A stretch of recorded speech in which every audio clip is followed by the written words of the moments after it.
Vale. Bueno, nosotros apoyamos al proyecto Pacifiquem Entensa. Sí. Volem reduir un carril del carrer Entensa, falsificar-lo una mica, reduir cotxes, sobretot entre el tram entre Gran Via i Avinguda de Roma, perquè és com una autopista urbana que està al costat de 6 escoles i hi ha més de 1.000 nens que estan escolaritzats en aquestes escoles que han de viure constantment a l'escola amb soroll i no poden obrir finestres, els mestres ens diuen que no se sent res a les classes i després el tema de la contaminació, que a l'anar i al tornar de l'escola tot el dia estan respirant aquell fum. Exacto.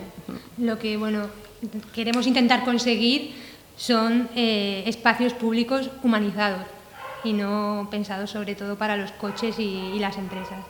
Acercarnos un poco más a generar espacios más saludables, sostenibles y quizá con más vegetación o más presencia de vegetación y reducir sobre todo la velocidad de los coches en esta calle, que hay veces que es demasiado alto.